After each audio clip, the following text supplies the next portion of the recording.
Araw-araw pagod sa gawain, katawan tila mabigat dalhin. Ngunit kapag tugtog ay narinig, lahat biglang nagiging magaan. Mga paa kung sana'y gumagalaw, kamay sabay na ipinataas. Habang tumatagal ang sayawan, lalong gumagaan ang pakiramdam. Bakit sumbak ito ang sagot?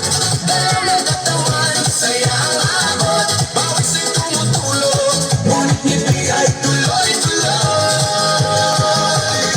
Bakit sumbak? Tanong ng lahat, Dito gumagaan ang bigat. habang sabay ang bawat galaw.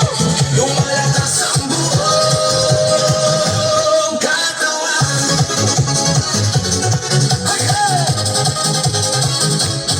Kapag sama-sama ang grupo, mas nagiging masigla ang galaw.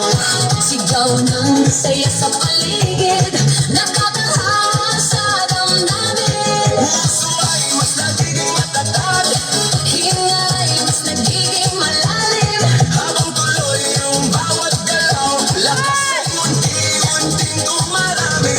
Bakit sumbak Ito ang sagot, ang katawan? saya ang abot. Pawis ay tumutulog, ngunit ngiti ay tuloy-tuloy.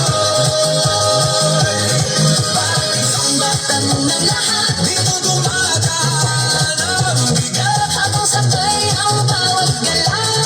Lumalakas ang buong katawan. Taas kamay, sabay balakbak. Paikot ang balakang, Yung buong konti sa tataas. sabay sigaw ng buong grupo.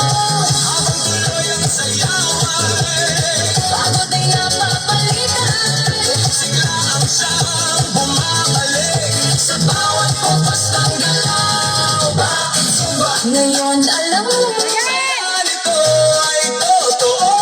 Pawis man ay dumadaloy, Ngiti naman ay walang tigil. Bakit sumbak? sagot ng puso. Malakas ang loob. Sabay ang buong grupo. Mas masaya ang bawat galaw. Bakit sumbak? Ito ang sagot, Galaw ng katawan, saya ang abot. pawis ay tumutulog, ngunit ngiti ay tuloy-tuloy.